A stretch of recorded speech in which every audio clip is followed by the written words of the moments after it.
Assalamualaikum warahmatullahi wabarakatuh. Halo teman-teman, di video kali ini kita akan membahas sedikit tentang apa itu OOP gitu kan. Jadi teman-teman, OOP itu adalah singkatan dari Object Oriented Programming. Nah, OOP ini biasanya dipakai di dalam Dart. Nah, tujuannya untuk apa sih? Kenapa kita harus banget belajar OOP ini? Jadi teman-teman, OOP ini bertujuan supaya kode teman-teman itu lebih rapih, terus mudah dipahami, terus mudah dikembangkan. Terus kalau misalnya suatu saat kode teman-teman error, itu nggak ribet untuk memperbaikinya gitu. Nah, jadi OOP itu sebenarnya banyak ya teman-teman. Terdiri dari banyak banget. Nah, jadi di sini aku mau bahas dulu nih tentang class, method, object. Apa sih sama konstruktor? Apa sih itu? Nah, jadi teman-teman di sini aku punya kelas toko. Jadi kelas itu adalah cetakan gitu. Cetakan. Jadi di sini aku punya kelas toko. Nah, ketika teman-teman mau membuat kelas itu syaratnya adalah huruf huruf depan dari katanya itu harus kapital, teman-teman. Atau dinamakan camel case. Nah, di dalam kelas ini biasanya terdapat isi datanya, teman-teman. Nah, di sini ada namanya atribut atau bisa teman-teman bilang properti. Nah, di sini aku punya properti produk, harga, sama stok. Yang mana dia bertipe data string, integer, string dan integer. Gitu kan. Nah, kenapa di sini ada tanda tanya, teman-teman? Nah, biasanya properti itu terdiri ada properti, setelah properti itu buat ngisi datanya itu namanya value. Nah, tapi di sini nggak ada value-nya. Biasanya kan kayak gini kan, teman-teman. Biasanya kayak gini. Sama dengan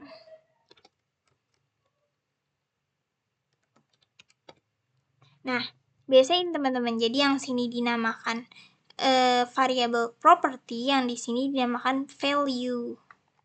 Itu teman-teman. Nah, tapi di sini kenapa kita nggak ada value-nya? Nah, karena kita mau ngisi si datanya tuh nanti belakangan.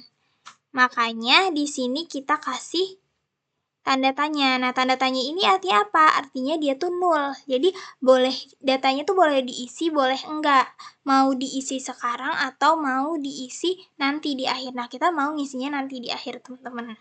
Ini namanya atribut atau properti. Nah, kemudian di dalam kelas juga itu ada namanya konstruktor. Nah, biasanya si konstruktor ini dia itu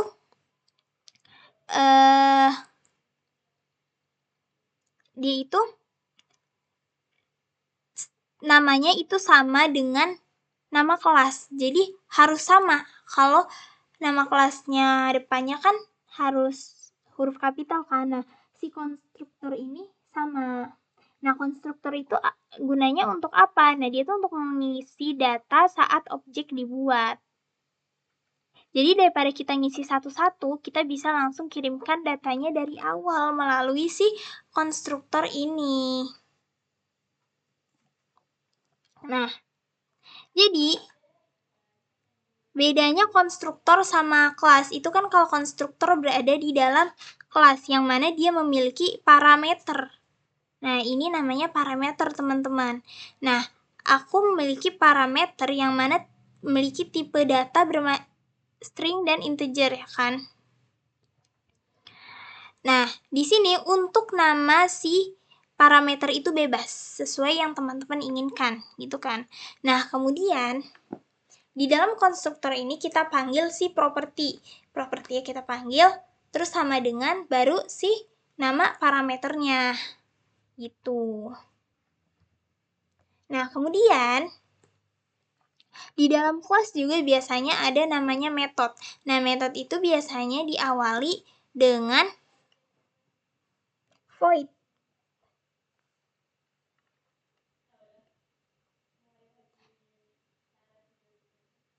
Nah, jadi metode itu apa sih? Jadi dia tuh kayak semacam function yang ada di dalam kelas. Kalau data itu misalnya kita ibaratkan sifat, maka si metode ini merupakan aksi atau perilaku dari sebuah objek. Nah, jadi metode ini bisa langsung kita panggil lewat objek yang sudah kita buat. Gitu, teman-teman.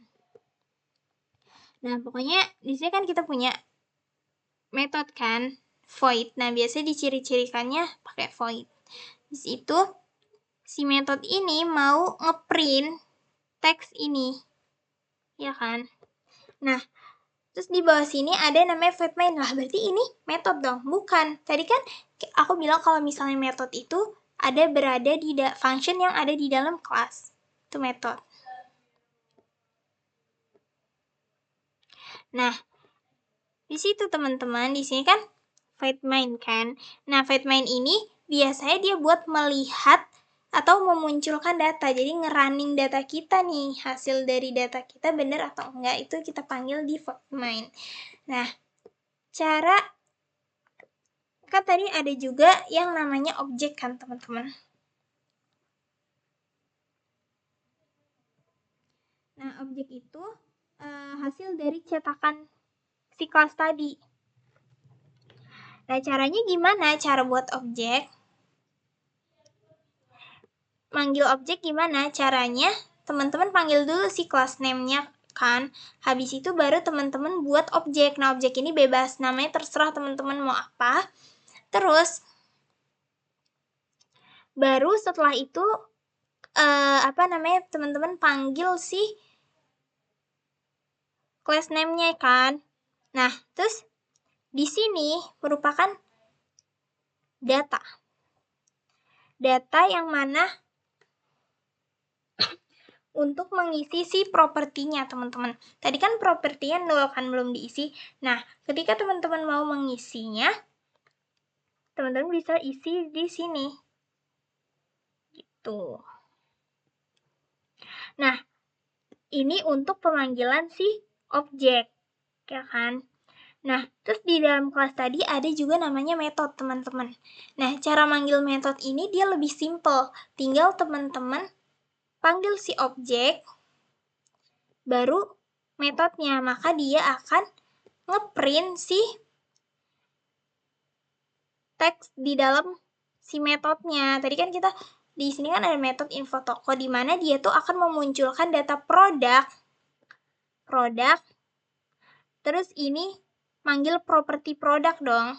Yang mana properti produk ini udah kita isi dengan si baju. Ya kan, terus harga udah kita isi dengan 120.000.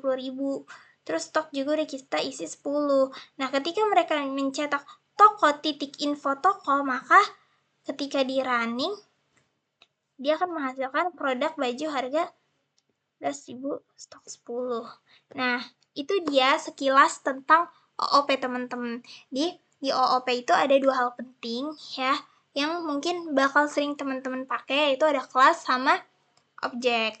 Kelas itu buat cetakannya, kalau sedangkan objek itu untuk hasil dari si cetakan itu. Gitu teman-teman. Mungkin itu aja sih penjelasan dari aku tentang sekilas tentang OOP. Terima kasih. Wassalamualaikum warahmatullahi wabarakatuh.